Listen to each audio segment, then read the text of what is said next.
நான் ட்ரம்ப்பு கூட தான் நியாயமாக பார்த்தா நான் வெரி க்ளோஸ் டு வந்து ட்ரம்ப்பு தான். நான் ரொம்ப க்ளோஸ் வந்து ட்ரம்ப்போட தான் இருக்கேன். நீங்கள் அதை யாரும் சொல்ல மாட்டேங்கிறீங்க. அப்புறம் புதின், 2 பேரும் தான் எனக்கு ரொம்ப நெருக்கம். நிகழ்ச்சியில் ஐயா வேலுமணி மகன் திருமணத்துக்கு நானும் பங்கேற்கிறேன், அவரும் பங்கேற்கிறாரு, எல்லா கட்சியும் பங்கேற்குது. ஆனால் கட்சி வேற, கொள்கை வேற. ஆனால் நாங்கள் 2 பேரும் அண்ணன் தம்பி இல்லைன்னு ஆயிருமா? இப்போ திராவிட முன்னேற்ற கழகத்தை கோட்பாட்டு அளவில் எதிர்க்கிறோம். 99 பேர் என் சொந்தக்காரன் தான் இருக்கான். எல்லாரோட சண்டை போடுறதா? அதை தான் ரொம்ப நாளாக சொல்லிட்டு இருக்கோம். சாமி ரொம்ப நாளாக அதான் சொல்லிட்டு இருக்கோம். பேரறிஞர் அண்ணா காலத்திலேருந்து இந்த பேச்சு வருது. ஆட்டுக்கு தாடியும் நாட்டுக்கு ஆள்னு வரும், அவசியம் இல்லைன்னு சொல்கிறது வந்து அதை வச்சு தான். குறையிற ஆள் மாதிரி என்னைய பார்த்தா தெரியுதா அவங்களுக்கு? நான் கோழி குண்டு அடித்து பழகினதே கோர்ட் வாசலில் தான். உங்களுக்கு புரியுதுன்னு நினைக்கிறேன். அடுத்த எந்த படம் வெளியிட்டாலும் நம்முடைய ஊருக்கு தான் ஃபோன் அடித்து படம் எப்படி இருக்குது தம்பின்னு கேட்பாங்க. ஏன்னா எம்ஜிஆர் ஜெயலலிதா 2 பேரும் உயிரோடு இல்லை, என்ன தேவைனாலும் பேசலாம். இதை கேட்குற நிலைமையில் நம்மளும் இல்லை. இப்படிப்பட்ட ஆள்களையெல்லாம் என்ன பண்ண சொல்கிறீங்க? இதுதான் பேசப்படுது. மக்களின் ஆற்றல் தான் மகத்தானது. மக்கள் நினைக்கணும் இந்த ஆட்சி கூடாதுன்ட்டு. அப்போ யார் வந்தால் சரியாக இருக்கணுங்கிறத அவங்க தான் முடிவெடுக்கணும். நான் திரும்ப சொல்கிறேன், நான் ஆட்சி மாற்றம், ஆள் மாற்றத்திற்கு வந்த ஆட்கள் அல்ல. நாங்கள் இந்த வழக்கினுடைய நகலை கொடுத்துருக்காங்க, அதை பெற்றுக்கிட்டோம். அதுக்கு பதில் நம்ம வழக்கறிஞர்கள் கொடுப்பாங்க. அவ்வளோதான். இப்போ 29 வரணும். இந்த மாதமே 29.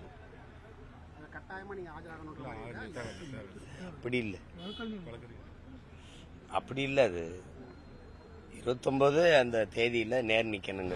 நேற்று சொல்லியிருக்காங்க நீங்கள் 5 மணிக்கு ஆஜராகனா அப்படிலாம் ஒன்றும் தெரியல. அதை கேட்டு தான் நேற்று ஏற்கனவே ஒத்துக்கிட்ட நிகழ்வு. அதை இது பண்ண முடியாது. ஏன்னா அது மாணவர்கள் நிகழ்வு, அதில் அப்படி விட்டுட்டு வர முடியாது. அதனால இன்னைக்கு வந்தேன். அது நேரம் கேட்டு தான் இன்னைக்கு வரணும்னு சொல்லி தான் வந்திருக்கு. அது ஒரு பெரிய பிரச்சனை இல்லை. கேஸ் எல்லாம் 50 ரூபா உயர்த்திருக்காங்க.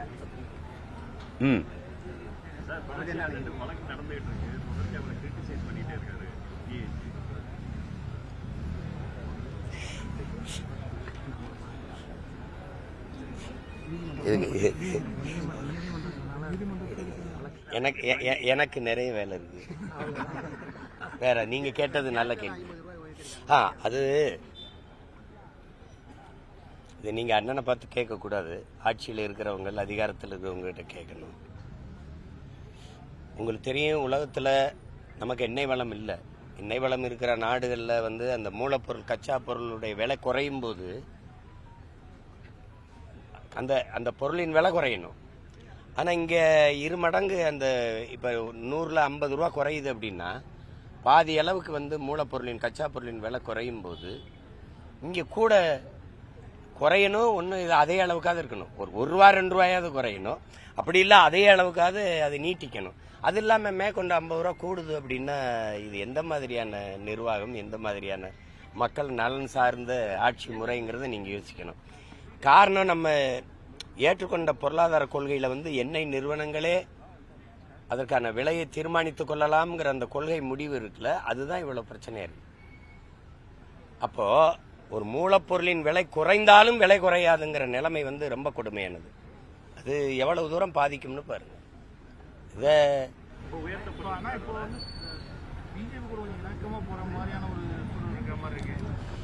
நான் ட்ரம்ப்பு கூட தான் நியாயமாக பார்த்தா நான் வெரி க்ளோஸ் டு வந்து ட்ரம்ப்பு தான். நான் ரொம்ப க்ளோஸ் வந்து ட்ரம்ப்போட தான் இருக்கேன். நீங்கள் அதை யாரும் சொல்ல மாட்டேங்கிறீங்க. அப்புறம் புதின், 2 பேரும் தான் எனக்கு ரொம்ப நெருக்கம்.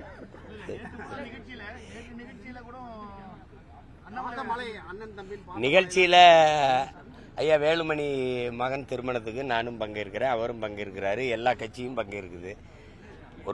இது வந்து ஒரு கல்லூரி நிகழ்வு. அதில் வந்து 2 பேருக்குமே வேண்டிய ஒரு ஒருத்தர் இருக்கிறாரு, எங்கள் ஐயா பாரிவேந்தர். அவர் உங்களுக்கு தெரியும் தம்பி, அண்ணாமலை வந்து தலைவராகிறதுக்கு முன்பு இருந்தே எனக்கு அவர் ரொம்ப நெருக்கம். நாங்கள் திரைப்பட இயக்குனராக இருக்கிற காலத்தில் இருந்தே அவர் எனக்கு ஐயாவுக்கு நான் ரொம்ப நெருக்கம். ஐயாவுடைய அன்புக்கு நான் எப்போவுமே கட்டுப்படுறவன். அந்த இதில் நீங்கள் வரணுன்னாங்க, நான் போனேன். அவர் வருவாரா இவர் வருவாரா அதெல்லாம் இல்லை. ஐயா கூப்பிடுறாரு போகிறேன். அதில் அது ஒரு நிகழ்வு. நாங்கள் 2 பேரும் பங்கேற்கவே கூடாது, எதிரியுமா அப்படியே திரியணும் அப்படின்னா, அவர் ஒரு கட்சியில் ஒரு மாநில தலைவர், நான் ஒரு கட்சியை வழி நடத்தி கொண்டு வரேன். ஆனால் கட்சி வேற கொள்கை வேற. ஆனால் நாங்கள் 2 பேரும் அண்ணன் தம்பி இல்லைன்னு ஆயிருமா என்ன சொல்லுங்க? இப்போ திராவிட முன்னேற்ற கழகத்தை கோட்பாட்டு அளவில் எதுக்குறோம். 99 பேர் என் சொந்தக்காரன் தான் இருக்கான். எல்லாரோட சண்டை போடுறத இப்படிலாம் பேசிட்டு இருக்கக்கூடாது. முதல்ல அரசியல் கோட்பாட்டில் இருந்து மனித உறவை பிரித்து பார்க்க கற்றுக்குறீங்க. கேள்வி எழுப்புற நீங்களே இப்படி திருப்பி கேட்டுக்கிட்டு இருக்காதீங்க. நீங்கள் அவர் சாப்பிட்ட உணவகத்தில் போய் நீங்கள் சாப்பிட்டீங்க, அவர் அந்த கடையில் உடை எடுத்தார், நீங்கள் போய் எடுக்கிறீங்க, அவர் அந்த விண்ணூர்தியில் ஏறி வந்தார், நீங்கள் ஏன் ஏறி வந்தீங்க? இந்த மாதிரி கேள்விகள் எல்லாம் முதல்ல நிறுத்துங்க. அவரே அழைச்சிருக்காரு ஐயா, அவர் என்னையே அழைச்சிருக்காரு. உடனே 2 பேரும் கூட்டணி சேர்ந்து தேர்தலை எதிர்கொண்டு அப்படிலாம் பேசிட்டு இருக்கக்கூடாது, புரியுதா? தேர்தல் நடந்து கொண்டிருந்தாலும் வாக்கு சேகரிச்சுக்கிட்டு இருந்தாலும் எங்க ஐயா பாரிவேந்தர் கூப்பிட்டா நான் போவேன். அதே மாதிரி அவர் கூப்பிட்டு யார் வந்தாலும் அதை பத்தி நான்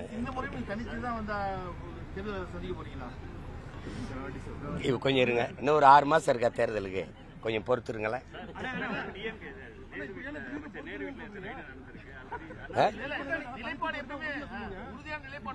அத ரொம்ப சோர்ந்துட்டேன்.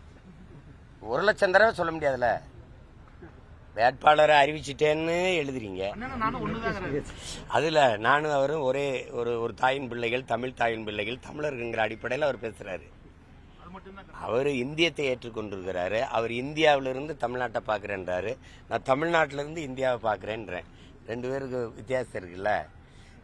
அவர் சொல்ற கோட்பாடு, நான் சொல்ற கோட்பாடு அம்மாவுக்கு மகன், அப்புறம் அத்தைக்கு மருமகன். என் தம்பி சொல்றது அத்தைக்கு மருமகன், அப்புறம் அம்மாவுக்கு மகன். அது 2க்கு தூரம் இருக்குல்ல, விளங்கிக்கணும். வேற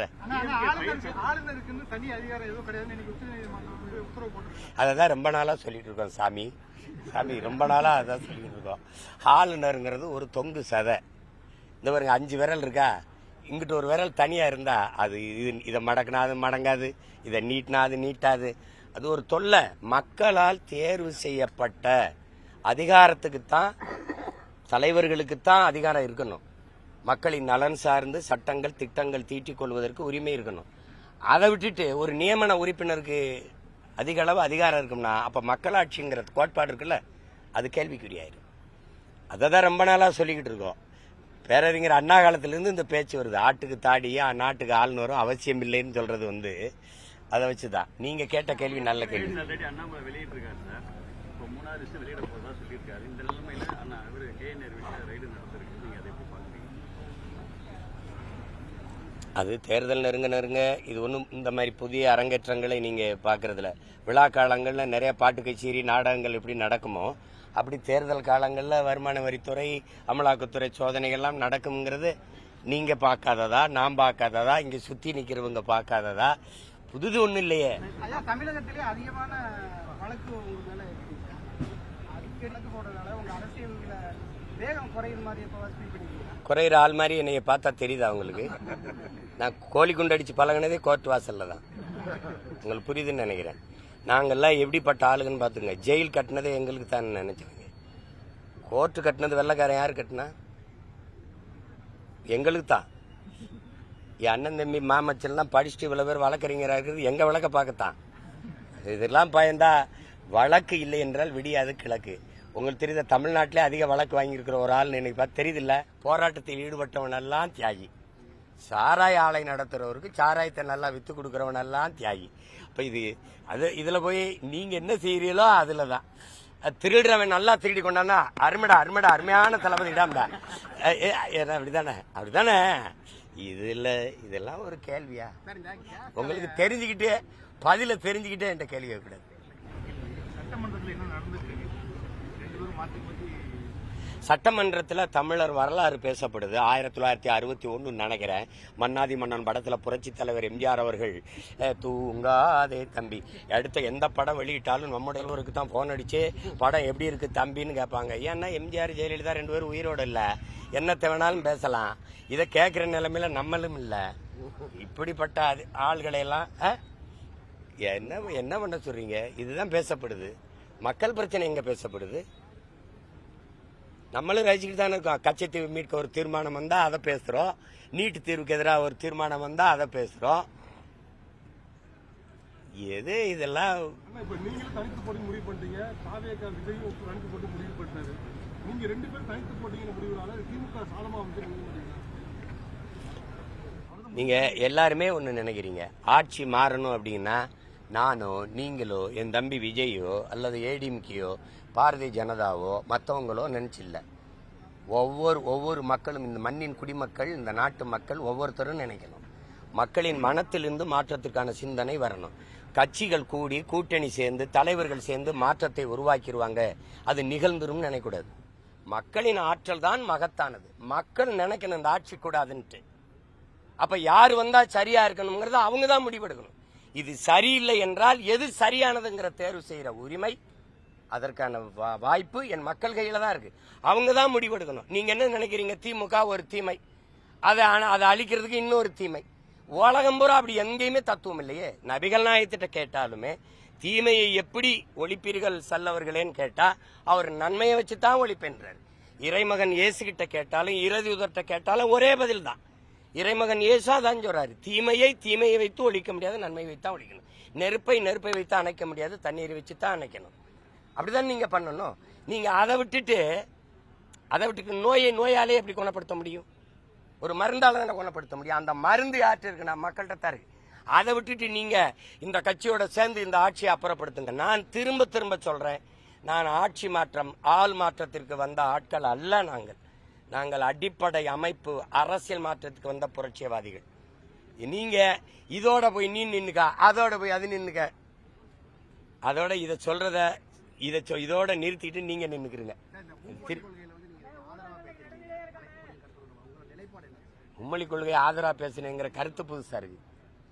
எங்களுக்கு திரும்ப சொல்றேங்க, எனக்கு மட்டும் இல்ல, உலகத்தில் இருக்கிற எல்லா மொழி வழி தேசிய இனங்களுக்கும், இந்தியாவில் இருக்கிற எல்லா மாநிலங்களுக்கும் அவங்க எப்படி கொள்கை முடிவு எடுக்கிறாங்கன்னு தெரியாது. எங்களுடைய தமிழ் தேசியர்கள் கொள்கை முடிவு மொழிக் கொள்கை, எங்களுக்கு கொள்கை மொழி, எங்கள் உயிர் மொழி தமிழ், பயன்பாட்டு மொழி ஆங்கிலம். ஒரு கெடுவாய்ப்பா வெள்ளையன் எங்களை ஆண்டுட்டதுனால பல நாடுகளில் தொடர்பு மொழியா இருக்கனால உலகில் எல்லா மொழியும் விருப்ப மொழி ஆங்கிலம், பயன்பாட்டு மொழி, கட்டாய பாடமொழி. இதுதான் எங்க கொள்கை நிலைப்பாடு. ஓயாம போட்டு குழப்பிட கூடாது. நான் அங்க போயிட்டேன், இங்க வந்துட்டு போயிட்டேன். என்ன